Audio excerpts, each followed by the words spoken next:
Bienvenidos a Lights Up, el podcast que te llevará por el mundo de los profesionales del entretenimiento a través de una conversación mano a mano con los expertos. Te invitamos a conocer sus experiencias y comprender el desarrollo, las transformaciones y la importancia de la industria del entretenimiento a nivel internacional. Esto es Lights Up. Hola, ¿cómo están? Bienvenidos a una nueva entrevista, ya nuestro capítulo número 16. Ya vamos más allá que para acá. Y el día de hoy estoy con mi compañera Frida. ¿Cómo estás, Frida? Hola, Sofi, muy contenta de volver a estar juntas porque hace muchísimo no nos tocaba grabar un episodio juntas. Sí, ya sé que, estar de vuelta como pareja, la verdad a mí me encanta andar ahí probando nuevas parejas, pero me gusta mucho hacer las entrevistas contigo. Entonces, ¿qué tal si nos cuentas un poco de la que vamos a estar haciendo ahorita? ¿A quién vamos a entrevistar? Bueno, pues el día de hoy tenemos una invitada súper interesante y súper especial. Ella se llama Marcela Romero. Y bueno, les voy a contar un poquito antes de que ella llegue y nos cuente sobre lo que hace.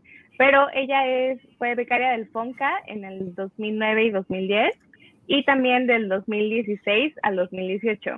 Es promotora cultural, actriz y narradora oral escénica con 32 años de experiencia laboral en este ámbito. Es formadora de narradores profesionales desde el año 2000. Ha aplicado la técnica de la narración oral para varias visitas animadas a museos desde 1993. Ha participado en festivales y ferias de libro, tanto nacionales como en el extranjero, y tiene 6 premios internacionales, 7 publicaciones de variados temas relativos a la educación y los cuentos, y discos de cuentos y música. Así que, ¿qué les parece si les damos una gran bienvenida? Hola. Hola, Marce, ¿cómo estás? Bien, querida Frida, gracias. Sofía, ¿cómo están? Gracias por invitarme. Muchas gracias. Muy bien, muy contenta y emocionada de tenerte aquí. Yo feliz también, gracias. Pero bueno, a ver, ¿qué tal si pasamos a las partes de las preguntas? La pregunta número 1 que siempre hacemos es, ¿qué tal si nos cuentas un poquito sobre lo que haces y cómo iniciaste esta carrera? Claro, y te agradezco mucho que le menciones, la denomines carrera, porque a veces no se entiende eso como una carrera. Fíjese que yo tengo otra formación inicial, cuando tenía la edad de ustedes. Yo estudié en la Facultad de Ciencias Políticas y Sociales de la UNAM y ejercí mi carrera durante 20 años, pero siempre quise hacer teatro y las artes escénicas eran muy importantes para mí. Desde que tenía como 14 años entré al Centro de Arte Dramático en Coyoacán, en la Ciudad de México. Yo vivo en la Ciudad de México. Después estuve en Teatro Estudio Universitario en la UNAM y en algunas agrupaciones independientes. Claro, en mi época, que ya no es la de ustedes, aunque esta también sea mi época, cuando yo era más joven, esto de dedicarse al teatro era un poco arriesgado y los papás se preocupaban porque, ¿y de qué vas a vivir o cómo vas a sobrevivir, no? Entonces yo accedí y mi otra carrera me gustaba mucho y la verdad la ejercí con mucho gusto, me fue muy bien, tuve una gran fortuna. Yo creo que yo nací para viajar mucho, porque en mi otra carrera viajé mucho y en esta también. Bueno, así estuvo la cosa un tiempo. Hacía yo teatro los fines de semana, títeres, me iba moviendo así, mientras entre semana era yo muy seria y trabajaba en una oficina y era yo muy formal. Así pasaron muchos años, muchísimos años, hasta que dije, yo ya no puedo tener esta doble vida. Me siento ahogada. En ese tiempo conocí a un grupo de personas que se dedicaban a contar cuentos. Yo dije, qué raro. Era una nueva forma de trabajar la escena.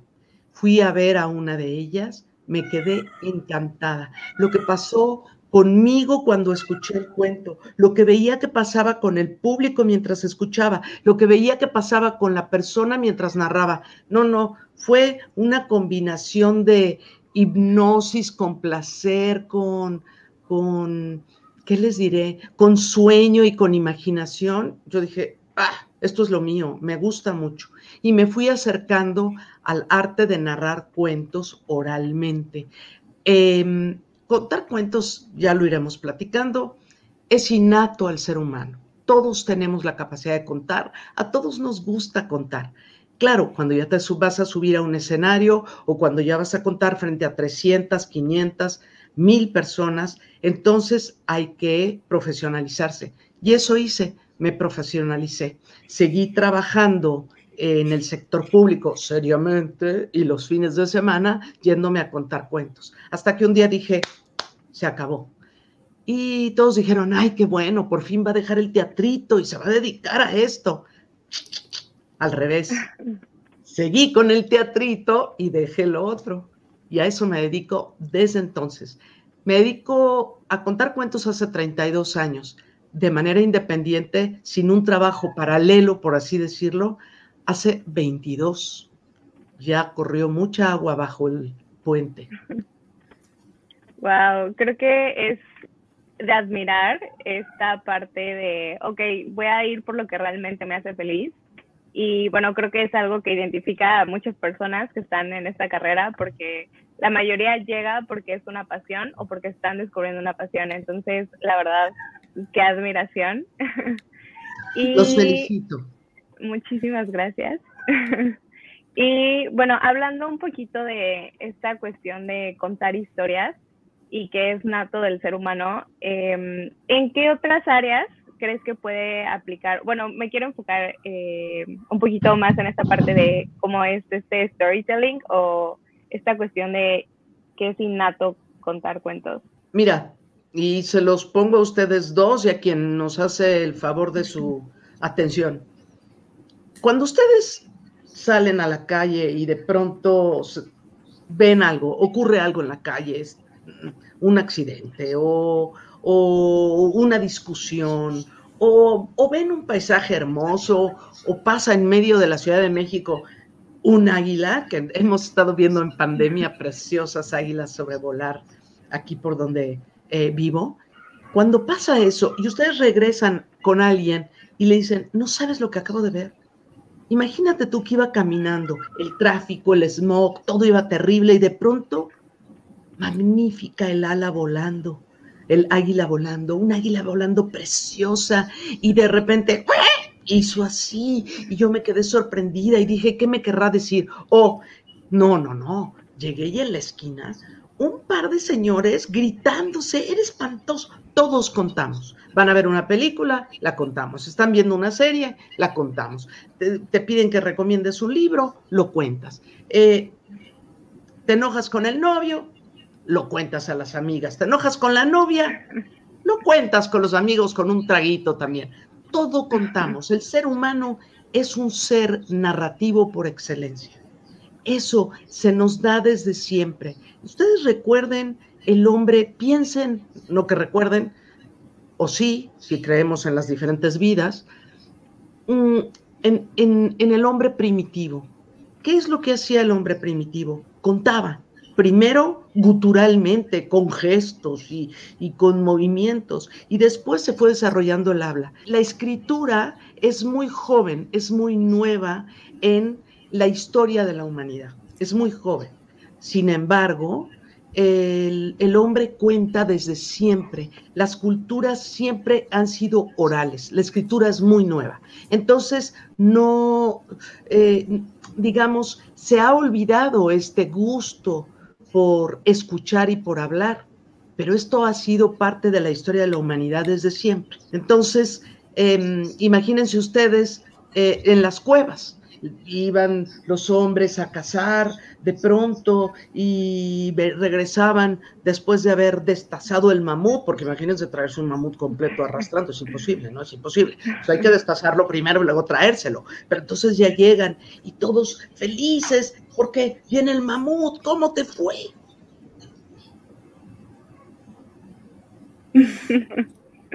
Todo contamos, todo contamos. Y después, poco a poco, los juglares, aquellos que iban de pueblo en pueblo contando las noticias, o en las tribus. ¿Quién era el más importante en la tribu? El jefe de la tribu. También el chamán y el narrador, porque el narrador contenía, llevaba en su memoria la historia de la tribu completa. La historia de un pueblo, las leyendas, ¿de qué hablan? De nuestro vivir diario. Las leyendas reflejan toda una cultura de un pueblo. Y después, se los digo a ustedes, por ejemplo, han de tener historias de familia.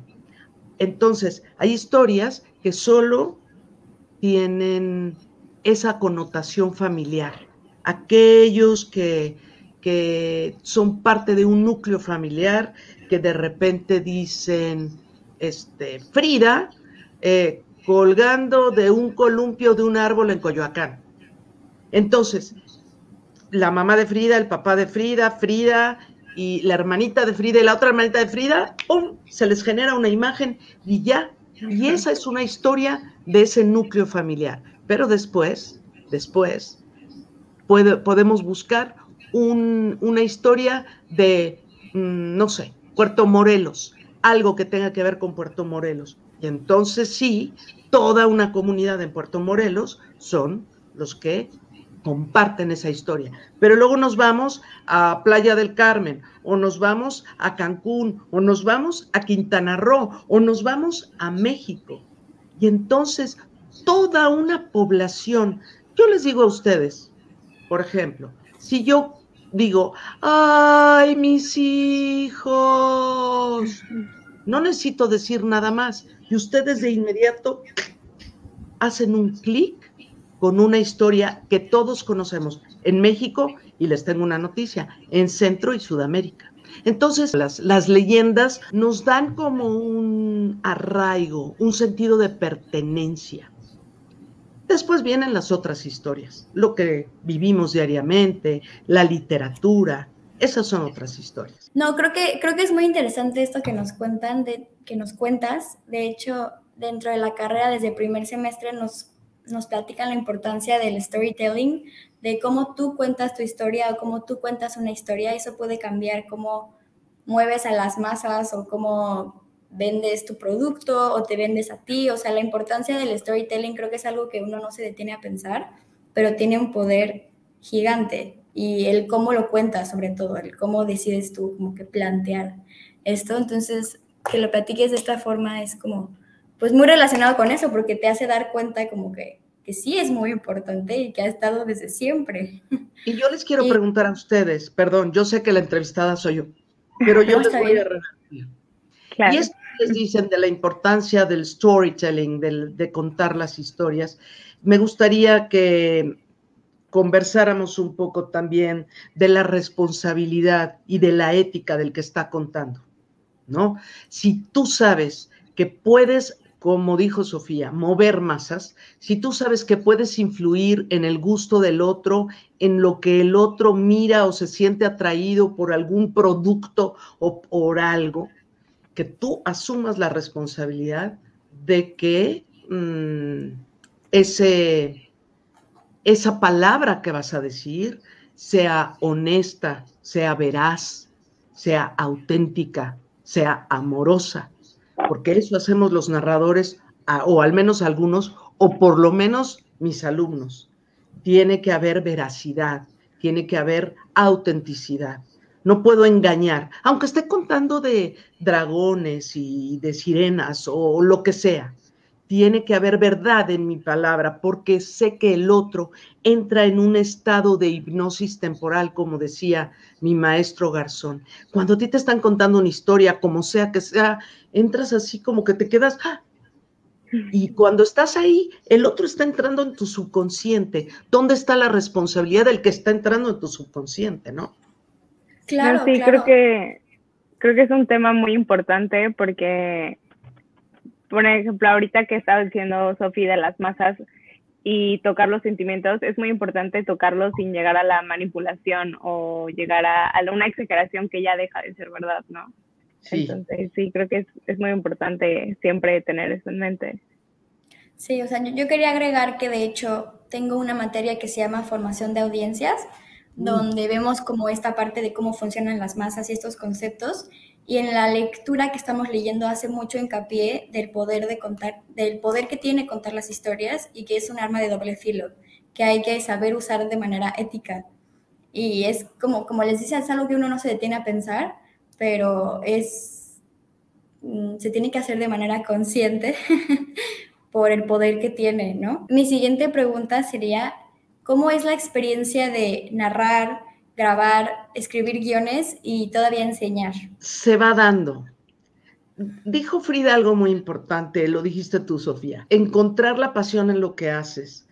¿Cuántos seres humanos tenemos la gran fortuna de dedicarnos a lo que amamos? Creo que dentro de los millones de seres humanos en esta tierra no somos muchos. Y cuando existe esa pasión, ser pulpo y buscarle por todos lados puede ser hasta muy divertido. Yo empecé contando, yo no di clases de inmediato, yo no sentí que tenía la capacidad de dar clases de inmediato, porque primero tenía yo que experimentar en carne viva lo que significaba contar. Entonces, me tardé como 8 años o 10 después de estar ejerciendo esta carrera para decidirme a dar clases. Porque tú tienes que decirle a tus alumnos que se pueden enfrentar con diferentes tipos de público que afortunadamente ustedes están pensando cómo formar, porque la formación de públicos también es un aspecto muy importante para el artista escénico. Y en este país, los artistas escénicos, salvo que seas de las grandes corporaciones y productoras y de cine comercial o de telecomercial, los artistas escénicos también tenemos que dedicarnos a formar públicos. Si tenemos que ser pulpos, multitask, ¿no? Irle buscando por todos lados. La mayoría de las veces aquellos que narramos contamos cuentos o leyendas que ya existen o cuentos de la literatura universal o de la literatura mexicana o de la literatura latinoamericana o lo que nos llame la atención, lo que salga de nuestro corazón, lo que queramos decir. Eso no hay problema. Pero llega un momento en que de pronto te piden textos con temas específicos, muy, muy específicos, que tienes que abordar y te dicen, cuéntanos algo que tiene que ver con eso, y tú dices, pero ¿de dónde lo saco? Y entonces es cuando dices a escribir. Y ya llevas tanto tiempo contando y leyendo que pueden pasar dos cosas. O te animas a escribir y dices, voy, o dices, no, leo cosas demasiado buenas, no tengo nada que decir. A mí me pasaron las dos cosas y tuve que decir voy porque no hubo otro remedio. Acabo de terminar un texto para Greenpeace sobre la contaminación del aire, por ejemplo, o le escribí un texto al Instituto Nacional Electoral sobre las trampas. Te lo piden, lo haces y simultáneamente, y depende de la decisión de cada uno, te tienes que poner a estudiar. Yo en mi formación como narradora oral ya venía haciendo teatro hacía mucho tiempo, pero todavía hoy los martes tomo clase de voz. Tienes que tomar expresión corporal, tienes que estar al día todo el tiempo. Si te piden textos, pues entonces vas y si no te dio tiempo de tomar una clase, yo llevo tiempo tomando clase de escritura, de pronto vas con tu maestro, le enseñas el texto y le dices, por favor, revísamelo porque tengo que entregar este texto. La experiencia es magnífica, es divertida, es enriquecedora, es gozosa. Vas a un museo que ha sido parte de lo que me he especializado y ha sido muy divertido y he aprendido mucho. Trabajar a partir de la exposición de un museo, escribir un guión para después tú misma o un grupo de actores hacer un juego escénico que atraiga al público para que la gente se acerque al museo de una manera menos rígida, menos preocupada, como si la gente a veces en los museos quiere estar en voz baja, pues si no es una biblioteca. ¿No? Es un museo, vamos a disfrutar el museo y lo que el museo tiene que ofrecer. La experiencia es fantástica. Luego quieres decir cosas, por ejemplo, tu posición como ser humano, como profesional ante el movimiento feminista, ante el LGTB, ante una serie de cosas. y entonces decides que quieres montar un espectáculo que hable sobre tu posición frente a eso. A mí me pasó, yo tuve la fortuna en mi otra carrera de irme a trabajar como profesor invitado a la Universidad de California en San Diego. Y fue muy interesante. Todas las personas que trabajaban en la universidad, en el departamento en donde yo estaba, eran mexicanos o centroamericanos, y yo los escuchaba y sus historias. Yo dije, esto no se cuenta en el centro del país. Y entonces empecé a recopilar cuentos, me acerqué a escritores chicanos y me fui a ferias de libro y me adentré lo más que pude en los cuentos de migrantes.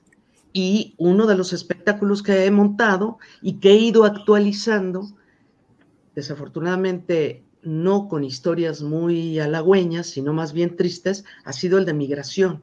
Primero hice migración México-Estados Unidos, ahora estoy haciendo migración centroamericana, con una absoluta vergüenza sobre el trato a los migrantes del centro de América en México, ¿no? Y con todo el dolor de mi corazón, pero eso hay que decirlo, porque el storytelling, como ustedes dicen, es decir todo lo que haya que decir, con una intención, y seguramente será una de sus preguntas, perdónenme si me voy, deténganme, con una intención comercial, con una intención terapéutica, con una intención lúdica, con una intención educativa. El storytelling puede abordarse con todas esas intenciones, ¿no? Y bueno, la verdad es que, como dices, esta parte de la pasión, o sea, creo que mueve muchísimo, como que haces las cosas y ya no te pesan, puedes hacer 1,000,000 de cosas en el día, pero lo gozas tanto que terminas hasta con una energía increíble, ¿no? Así es. Y bueno, enfocándonos un poquito más en esa parte de lo que contaste de ese proceso, cuéntanos un poquito sobre cómo es tu proceso creativo, cómo vas descubriendo cuando algo va bien, cuando algo va mal, o bueno, no bien o mal, pero se siente bien, se siente mal, ¿cómo es ese proceso? Les voy a contar como de adelante para atrás, por así decirlo. Dar clases en la pandemia, ¿no? ¡Ah! Además, bueno, tengo unas arruguitas, pero estoy, creo, más o menos bien conservada, pero sí soy, digamos que, una joven de la tercera edad. Entonces, la pandemia, no, ¿qué voy a hacer? Fui un día a dar clases el martes y ese día me dijeron, porque doy clases en una institución de la Universidad Nacional Autónoma de México, para mi gran fortuna. Entonces, yo primero me quedé como pasmada de, ¿qué voy a hacer? No sabía usar las plataformas, el uso de las plataformas no era cotidiano. Yo quiero decirles que cuando yo empecé a usar computadora en mi trabajo, el otro trabajito, yo ya tenía 35 años. No es lo mismo nacer con dispositivos, tenerlo más o menos claro. Yo soy de esa generación de que le pica con miedo, no vaya a ser, ¿no? Entonces, eso fue muy impresionante, cómo reinventarme ahí, pero hay que reinventarse. Entonces, nosotros que nos dedicamos a contar cuentos, que la base de nuestro trabajo es acercarnos al otro y mirarlo a los ojos y tener este contacto físico, visual, verbal con el otro, crear comunidad, de pronto estás frente a una pantalla. ¿Cómo le haces? Este proceso, primero, como que las dendritas no hacían sinapsis y hubo ahí pero a la semana había que ponerse la pila. Y ha sido un proceso muy divertido, porque además, imagínense ustedes, enseñar a contar cuentos, a trabajar con el cuerpo, la voz, el gesto, en este espacio. Era muy difícil. Y yo tengo mucha suerte, se inscribe mucha gente conmigo, y tenía yo estos espacios, pero muchos, fragmentada mi pantallita y asegurarme que todo el mundo estuviera pila ahí y que estuviéramos presentes y dividir el gran grupo en pequeños grupos, etcétera, y decirles, por favor, mira la cámara. Pero es que es horrible porque nada más estoy viendo un puntito, pues lo siento. Prefiero ver para abajo donde estoy viendo a Frida y a Sofía. No, porque ahí todos se sienten vistos. Ahí las estoy yo viendo, a ellas estoy cómoda, pero ahí todos los demás se sienten vistos. Mira la cámara. Vamos a ver cómo podemos contar un cuento que llegue al otro. ¿Cuánto tiempo tiene que durar un cuento? Si ustedes le cuentan un cuento a niños de preescolar, tienen que considerar a su público, tienen que ver qué tipo de texto, en qué lugar estamos, en qué circunstancias, es una fiesta infantil, es una biblioteca, es una plaza pública, cómo están los niños, dónde están sentados, están cómodos, no están cómodos, les da el sol, no les da el sol. Todo eso tiene que ver un artista como yo. Si soy un artista que llega al teatro y ya está todo listo, es otra cosa. Y tengo la fortuna de trabajar en teatro. Pero si no, yo tengo que estar a ras de piso mirando todo lo que se necesita. Un niño de preescolar, su rango de atención también depende del grado de preescolar, durará 20 minutos. Y tienes que ser muy gestual y moverte. Estamos hablando de un narrador que solo trabaja con cuerpo y voz. No saca muñequitos, no. Cuerpo y voz, que es el reto. Pero si trabajas con niños de primaria baja, pues te avientas 40 minutos. Si te avientas toda la primaria, te aventarás 50, 55 minutos. Si trabajas con chavos de secundaria, regresas a los 20. Porque la circunstancia de vida es otra. No regresas a los 20, pero tratas y te mueves mucho y cuentas cosas picaronas porque sus intereses y sus preocupaciones y su cuerpo les está dando una lata espantosa y tienes que pensar en ellos, no en que tú quieres contar y tienes el mensaje que dar. No. El importante es el otro, el receptor es el importante. Eso es fundamental. Y luego ya llegas a prepa y a carrera y ya, otra vez, vamos, y hablemos de feminismo, ya hablemos de LGTBIT, hablemos de esto, del otro, y podemos hablar de mil cosas. Y ahí el adulto, que ya lo son, adultos jóvenes, pero el adulto o el adulto más adulto, ya se avienta 1 hora de cuentos, 1 hora 10, hora y media. Siempre siendo muy ágil. No cansando, porque acuérdense, el storytelling, al menos el que me dedico yo, lo que implica es que el otro esté formando en su cabeza las imágenes que yo estoy creando. No lo puedo cansar, tengo que ser como muy cuidadoso. Bueno, todo eso, todo lo que acabo yo de decir, en una pantalla. ¡Ah! ¿Cómo me reinvento ahí? Chicos, no. Microcuentos, textos breves, vámonos, rápido. Y hubo un boom de cuenteros. Había gente que yo creo que se levantaba en la mañana y decía, ¿qué hago hoy? Ay, me voy a volver cuentacuentos, y se ponía a contar. Y ahí ves unas cosas espantosas, sinceramente, perdónenme, sin ninguna capacidad. Entonces había que asegurarnos que los que estaban formándose lo hicieran con un gran cuidado por el bordado fino de la expresión verbal, gestual, en este microespacio. Y cuentos breves, contundentes, o quizá no tan breves, o atrevámonos a moverlo un poco más. Así ha sido, miren qué largo contesto, el proceso creativo ahorita. El proceso creativo antes. Voy a tratar de ser un poco más resumida para no cansarlos y hacer caso a mis propias palabras. Depende del espacio.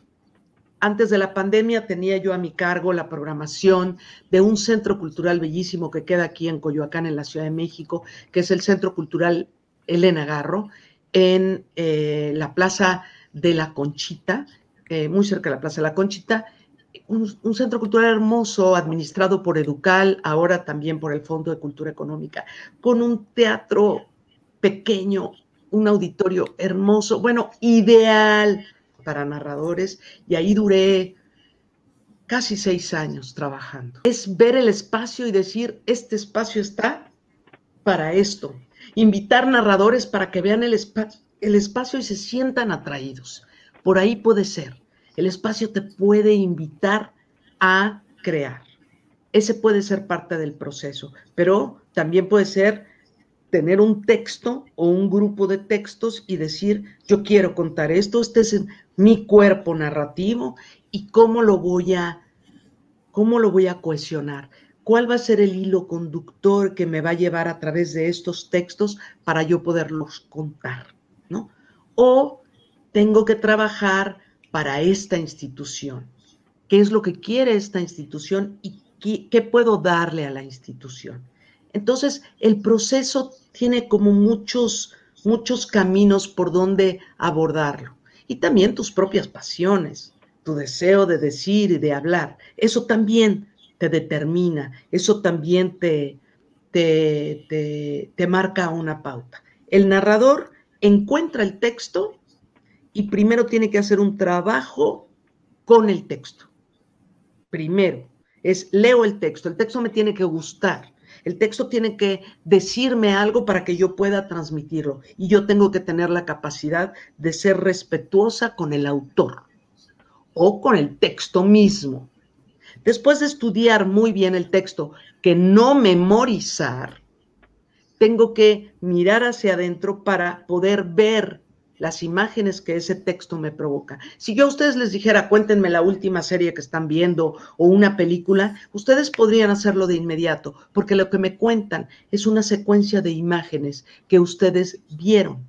Nosotros los narradores formamos la secuencia de imágenes, el storyboard, que le dicen en inglés, de esa historia, de ese cuento.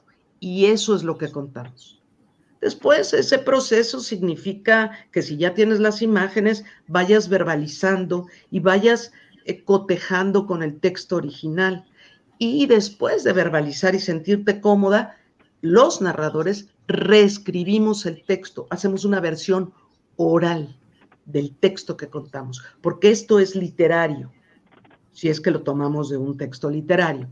Hay que oralizarlo, hay que acercarlo al otro para que le sea más accesible, salvo que estés haciendo algo escénico que tenga que ver con el siglo XVI o con el México prehispánico, y entonces no, a la hora de oralizar tengas tú que cuidar ese tipo de lenguaje. Creo que esta parte que nos mencionas de conocer el espacio, conocer el público es fundamental.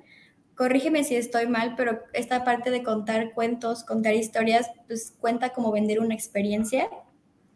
Y pues en la industria de entretenimiento es lo que buscamos, vender experiencias. Entonces, esta parte de conocer a tu público y conocer tu espacio, creo que es, para mí, en mi opinión, es como de lo más importante. O sea, porque pues estaría padrísimo hacer un evento que a mí me encantaría ir, pero yo no sé si a mi público le gustaría ir, ¿no? Así es. Tienes que tomar en cuenta eso, como que la clave para el éxito es conocer las necesidades de la gente que le estás vendiendo, ¿no? Entonces, pues bueno, mi siguiente pregunta, ya comentamos algunos retos sobre como lo de la pandemia y así, pero en general, ¿cuáles son los mayores retos de tu carrera? Fíjense que formar narradores me ha generado un placer que no me había imaginado. Si contar cuentos me gusta, porque me acerco al otro y lo toco con mi mirada, con mi voz, con el texto que estoy contando, y eso me genera un gran placer, y veo en la mirada del otro esto que yo digo ave y la otra persona está mirando el ave y ya me dejó de ver a mí y lo que está viendo es el cuento y empieza a volar. Si eso me genera placer, enseñar, no les puedo decir el tamaño del placer. Y ver a la persona con la que tú estuviste trabajando, que después se pare en un escenario y cuente y viva ese momento donde casi puedes llorar de la emoción, es fantástico, es fantástico. Eso ha sido magnífico y al mismo tiempo un reto enorme, porque me tengo que estar actualizando todo el tiempo para seguir siendo una opción de formación. Hay muchas opciones de formaciones en México, y ahora, como lo podemos hacer a través en línea, bueno, hay gente que ya estamos tomando talleres en España y en Argentina y en todos lados. La opción de formación es amplísima, y seguir siendo una opción en México para formarse, a mí me genera un gran compromiso y es un reto monumental. El otro gran reto es mantenerme actualizada, seguir contando de tal manera que yo siga resultando atractiva para el otro, porque yo tengo generaciones de alumnos jóvenes que están haciendo cosas fantásticas, y quiero decirles que es maravilloso, porque a veces siento como si las estuviera haciendo yo. Las hacen ellos, es mérito de ellos, pero yo así de, ¡ah, qué bien nos quedó eso! Porque lo hacen fantástico, lo hacen fantástico. Tuve hasta el semestre pasado y ahorita la extraño muchísimo. Imagínense ustedes, una alumna que conmigo cumplió 89 años y la tuve durante toda la pandemia, antes de la pandemia y toda la pandemia, 89 años. ¿Saben el gozo que provoca tener una persona que hace el esfuerzo y aprende y se conecta y toma su clase y tiene 89 años? Es una lección de vida maravillosa. Mantenerla atraída en una pantalla durante 2 horas, que es lo que dura mi clase, a una persona de 89 años, y que la siguiente sesión traiga un texto y cuente y haga y se mueva, ese es un reto maravilloso. La vigencia es muy importante, es casi aterrador poderse mantener vigente, para que gente como ustedes, de la edad de ustedes, en formación, puedan sentir que lo que tengo que decir tiene sentido, es atractivo, llama la atención. Yo creo que ese es uno de los mayores retos. Y no, de hecho, algo que mencionamos mucho en otros episodios es esta parte de la inmediatez. O sea, ahora todo lo que consumimos lo queremos inmediato, y ya que lo consumimos, inmediatamente queremos consumir algo más y completamente distinto, ¿no?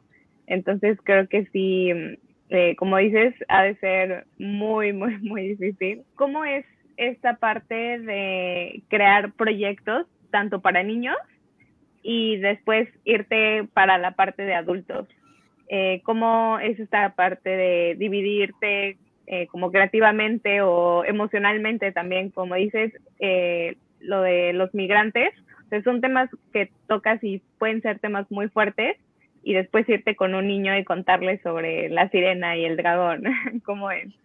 Bueno, para mí es absolutamente gozoso, porque tengo amigas por mi otra carrera, políticas en la administración pública, y yo digo cómo le hacen para vivir toda su vida metidas en eso, y son muy buenas trabajadoras, y yo digo, ¿cómo le harán? Yo por fortuna tengo el escape de los cuentos, ¿no? Que me llevan a otros lados. Así mismo, tengo los cuentos de migrantes o los cuentos difíciles de violencia intrafamiliar o de las trampas y todo eso, que es un tema duro, lo trabajo, me sumerjo y después me salgo un poquito para trabajar con niños. Yo empecé trabajando con adultos. Los niños eran un reto monumental que me daba mucho susto, Atrapar la atención de un niño es muy difícil, pero por lo menos es mucho más honesto. Un niño, si no está interesado en el cuento, se da la vuelta. No se preocupen si un niño se mueve, no quiere decir que no está poniendo atención. Yo no puedo entender cómo a los niños de repente en las escuelas les digan, siéntate como chinitos, por cierto, los chinos no se sientan así, y cierra los brazos y quédate así oyendo, pero si el niño lo que necesita es movimiento, y si se está moviendo, a mí me ha pasado que los niños están moviéndose y de repente digo, ¿y de qué color es la pelota? Y el niño, roja, están ahí. Los adultos se te quedan viendo como que te están poniendo atención, y a veces adentro están en otro, pero en otro viaje completamente, pensando en la inmortalidad del cangrejo, en otra cosa distinta. Entonces es conectar la mirada con quien estás trabajando, sean 10, 15, 20, 200, no dejar de mirarlos y de que se sientan atendidos para asegurarte que tienes la atención. Por esto que estaban ustedes diciendo de la inmediatez. Fíjense, yo soy una persona con tanta fortuna. En plena pandemia me fui a Japón. ¿Cómo me Wow. dieron permiso los japoneses? Vayan ustedes a saber, porque los japoneses no están dando permiso de nada. Pero yo tenía una invitación desde el año pasado y ahorita acabo de regresar hace un mes y medio. Tú dices, Japón, no van a querer oír cuentos, qué bárbaro, pero si tienen todo, tienen todos los gadgets del mundo, todos. Te subes al metro y ahí no se habla. Primero porque es de mal gusto hablar en voz alta en el metro, punto. Levantar la voz, por favor, eso es de mal gusto. Y aparte, en un vagón, 3 personas, incluida yo, no estábamos en el teléfono, 3, ¿no? Era muy impresionante. Pues la gente le gusta oír cuentos. Tuve una muy buena recepción con preparatorias, en universidades. Me fue muy bien en preescolar. Desafortunadamente no pude ir ni a una primaria por la pandemia ni a una secundaria, pero estuve en prepas, extrañamente, estuve en prepas y estuve en preescolares y estuve en universidades. Y su atención y su rango de atención, pues por lo menos me pusieron atención 1 hora y fue muy lindo. Y yo hablaba español o inglés o con una traductora, porque mi japonés no le he llegado ahí. Pero tenemos que apelar al instinto básico del otro, de sentirse tocado por nosotros cuando contamos. Yo sí creo, porque tienen ustedes razón, la inmediatez. Y entonces, mientras estoy con ustedes, estoy aquí en el tracatrá y tiquití, tengo prendida la televisión. Y a veces lo que he notado es que más difícil es para, por ejemplo, los adultos jóvenes de unos 30 años, que les estoy contando a sus hijos de preescolar, los niños están así, y son los papás los que, quién sabe dónde andan. Es muy impresionante. Por eso los cuentos y el storytelling es tan importante, porque ayuda a la concentración, a la creación de imágenes, a la ampliación del vocabulario, al reconocimiento y conocimiento de la cultura propia y de otras culturas. Perdónenme, las quiero convencer de que el storytelling es lo máximo. No, está bien, Sí, está lo es, bien. sí lo es. Bueno, ahorita que mencionas esta historia de Japón y que fuiste, o sea, como que esa experiencia, hablando más desde el sentimiento, ¿qué se siente y cómo es esto de ir a representar culturalmente a México en países como India, Francia, Japón? La verdad es que les digo que yo soy una persona con una enorme estrella y estoy siempre y estaré muy agradecida y me siento muy bendecida. Yo lo asumo con una gran responsabilidad. He tenido la fortuna de viajar mucho, Centroamérica, un poco de América del Sur. Yo creo que he sido la primera mexicana que ha contado en la India, en Indonesia, en Japón y en Inglaterra, por ejemplo. Ya ha habido más ahora, bueno, sobre todo en Inglaterra, en la India, en Indonesia y en Japón creo que no. Es una gran responsabilidad, porque cuando la gente va a verte, no dicen, ay, vamos a ver a Marcela Romero. A Marcela Romero en su casa la conocen y vivo sola, entonces no me conoce nadie. Pero van a ver a la mexicana y eso es un peso gigantesco. Yo, cuando cuento o cuando me entrevistan, me he visto así, pero no me estoy folclorizando. Yo tengo mucha ropa así, este es mi cotidiano. Pero cuando cuento en el extranjero, uso unos jeans o unos pantalones así, pero me pongo un blusón o algo que diga, miren nada más, no solo traigo leyendas mexicanas, sino las mujeres de mi país hablan con hilos, miren nada más, ¿no? A veces me pongo otra cosa ligera o lo que sea, que no tiene que ser bordado, pero procuro que sea un bordado que lo ves, te gusta, te atrae, pero no te distrae, porque no queremos que nada te distraiga del corazón de lo que es esto, que es contar una historia. La responsabilidad es mucha. Normalmente llevo cuentos tradicionales, leyendas y cuentos de la literatura contemporánea escrita por mexicanos, ya sea para niños o para adultos. Eso sí, intento hacerlo siempre, para representar a la patria, por decirlo de alguna manera. Es una experiencia muy hermosa. Yo creo que desde ahí comienza como que empiezas a contar tu historia, cómo te vistes, cómo te presentas ante los demás y así. Como hemos visto con otros invitados que se dedican a esto de la imagen pública, sí nos dicen como desde el peinado, desde lo que traes, o sea, representas muchísimas cosas. Así es. Y bueno, la verdad es que está muy interesante esta parte y qué padre tener tanta responsabilidad de representar a todo un país. Y bueno, para ir cerrando un poquito, platícanos en qué punto crees que se junta la cultura con el entretenimiento y si sí se junta, porque hay personas que dicen como no, o sea, están completamente separadas, ciertas personas, bueno, yo considero que hay un punto exacto en el que se juntan. ¿Cómo consideras que es eso? Qué bien, Frida, te lo agradezco mucho, te lo agradezco por la gente que nos dedicamos a la cultura, que el público a veces no es muy amable con nosotros porque solo quieren el entretenimiento ligero que les proporciona ciertos medios de comunicación, y uno dice, por favor, estás ensalzando a alguien, que está muy bien que lo ensalces, pero este país tiene mucho más que ofrecer. Por favor, acércate a esa otra opción. Tú consideras que esa es una gran actriz y la verdad es que le falta tanto, ¿no? Le falta tanto, o no, o sí es muy buena, pero, por ejemplo, en esta cultura hay una actriz magnífica entre esta gente, que se llama Patricia Reyes Espíndola. ¿Quién la conoce? Es magnífica, pero no es ni rubia, ni guapa, no, entonces eso que tú dices, qué barbaridad. Bueno, agradezco mucho la pregunta. La gente que nos dedicamos a hacer la cultura nos gustaría que el público en general se acercara más, que no sintiera que la cultura es aburrida y entonces solo quiera ser entretenido. Gente como ustedes que se dedica a esto y que puede hacer la amalgama y que puede empatar las dos cosas, por favor, háganlo. Si ustedes sienten que es que se les va a ir la gente si les traen algo demasiado cultural y ustedes, como todo, porque les recuerdo que también trabajé en el sector público, a veces lo que te piden son números. ¿Cuánta gente llegó? ¿Y de qué edad? ¿Qué rango? Tal. Y lo único que te está importando son las masas y no la calidad de lo que le estás presentando. Yo creo que hay una manera de hacerlo, hay una manera de conjuntar ambos.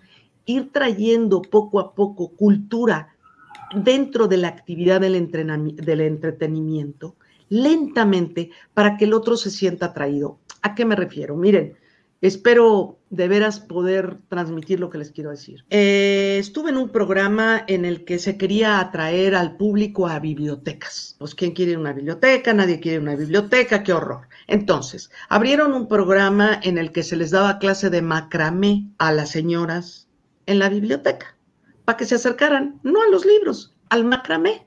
Y fue una idea magnífica, porque las señoras llegaban con sus bolsas del mandado, se sentaban en la biblioteca a hacer macramé. Pero ahí junto tenían aquí a su segura servidora y a muchos otros leyendo poesía en voz alta. Miren, las primeras veces no nos hacía caso nadie. Se ponían a conversar y uno como que estaba leyendo al aire. No te dejes, no te preocupes, no dejes de hacerlo. No dejes de hacerlo. Tú sigues. Y nosotros leyendo. Un día, 2 días, 3 días. Y al cuarto día, de repente, en pleno nudo, las señoras ya se estaban callando y en pleno nudo decían, qué bonito eso, ¿lo puede repetir? ¡Pum! Atrapado. ¡Pum! Ya te agarré. ¡Pum! Ya te enamoré. Así es. Si ustedes en esta magnífica industria en la que van a entrar, sí, hacen algo para que la gente se divierta y pero de repente meten un cuarteto de cuerdas en algún espacio y le dicen a los artistas, a los concertistas, no se desesperen, denos un momento, esto va a llegar, esto va a ser. Y el espacio donde ustedes programan, existe el acelere y la emoción y la chela y el grito, pero también existe esto otro, lo van conjuntando. Entonces, poco a poco, va a haber personas que opten. Yo quisiera que hubiera opción para mí. Yo voy seguido, cada año voy a esa zona, a esa región del país hermosa donde ustedes viven, cada año, porque trabajo en un espacio, aquí no quiero hacer comercial, trabajo en un espacio que ha logrado hacer una combinación del entretenimiento con la cultura, al menos en la fiesta de vida y muerte, del Día de Muertos. Pero en el hotel donde me quedo, estoy harta, se los juro, de que todo sea reggaetón en la alberca. Por favor, habemos personas que, sí, un ratito, órale, ¿ya? Y no tiene que ver con mi edad, porque yo trabajo con jóvenes. Llega un momento en que dices, bájale, por favor, al volumen en la alberca. Ya sé que muchos llegan con la michelada y la barriga, pero no, pero tiene que haber opción. Yo trabajé un tiempo en Ixtapas y Guatanejo, en un hotel, donde en el hotel había eso, y de pronto había narración en otro espacio, y tuve público. Y había un concierto en la noche, a la hora de la cena, en un restaurante había música estridente, pero en el otro había cuerdas, había flautas. No tenerle miedo a la combinación, a mí me parece, para que todos tengamos opción, porque a veces parece que en las zonas de playa, los que nos gusta algo más suave, no tenemos opción. No tenemos opción, porque o es la música estridente y el pumba, pumba, pumba, o métete a tu cuarto porque no hay otra cosa. No sé si contesté o contesté desde el conocimiento o desde la viejita que le choca que le haga ruido junto al alberca. No, sí. No, creo que también es importante nosotros como personas que estamos entrando a esta industria, como ya mencionaste, tener una meta en cuanto a la cultura y, como dices, irla acercando poco a poco, porque sigues con unos jóvenes y les dicen, oigan, vamos a hacer un concierto de ópera, vayan, pues no van a ir porque van a decir, o sea, ópera, qué flojera. Pero si los pero hay jóvenes poco que a sí, poco, Frida, perdón que te interrumpa, pero hay jóvenes que sí, sí. Yo no sé si, yo a Frida la conozco de antes, yo no sé si tú, por favor, voy a decir esto, por favor, discúlpame, Sofi, discúlpame. Cuando Frida y yo nos conocimos, yo estaba montando un espectáculo sobre la vida de Wolfgang Amadeus Mozart y me acompañaban 2 violonchelistas. Frida, ¿qué edad tenías? Uy, cuando nos conocimos tenía como 6, 7 años, más o menos. Frida se la pasaba metida en mi casa en los ensayos oyendo a los violonchelistas. Sí. Y era una niña que tú puedes decir, ay, esa niña que le va a gustar.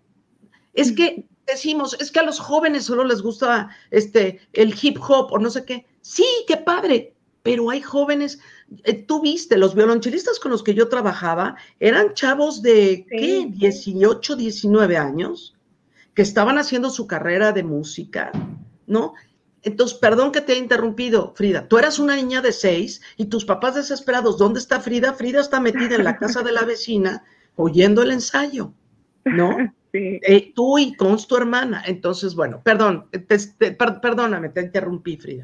No te preocupes, la verdad, qué bonitos recuerdos. Y sí, por ejemplo, yo sí iría a un concierto de ópera porque ya tuve ese acercamiento, pero creo que sí es importante tener la meta de desde niños acercarlos a la cultura para que vayan creciendo adultos culturizados. Y con opciones. ¿Por qué una sola opción y no conocen otras? Perdón. Sí. No, sí, y justamente eso iba a decir, no te preocupes, aquí yo también soy medio apasionada, pero, por ejemplo, aquí en donde vivimos, solo hay un museo, entonces esa parte es la que me ha costado todo el tiempo era museos en Ciudad de México y ahorita sí decidí, bueno, ¿y a dónde voy? Creo que sí es muy importante esta parte de construir opciones. O sea, creo que, por ejemplo, en el teatro o algo que pasa mucho en México es que se le da a la gente lo que quiere ver. O sea, por ejemplo, o sea, eso pasa mucho y también como la gente que crea ese contenido también tiene esa culpa. O sea, siento que, la gente quiere ver eso, pero ¿por qué? Porque igual se le ha acostumbrado a darle eso y no como que darle más opciones para probar. Ustedes son muy jóvenes. Desde que yo era muy joven, yo supe que los grandes capos, bueno, no capos, los grandes industriales del entretenimiento, digamos de la televisión, era a los mexicanos pan y circo para que no se pongan a pensar en otras cosas. Y de veras, se les daban productos de poca calidad. Tienes toda la razón, Sofía. Hay que darle a la gente lo que quiere ver. ¿Y tú qué sabes lo que la gente quiere dar? Lo que tienes que dar es un abanico de opciones para que somos 120 millones de habitantes en este país. Por favor.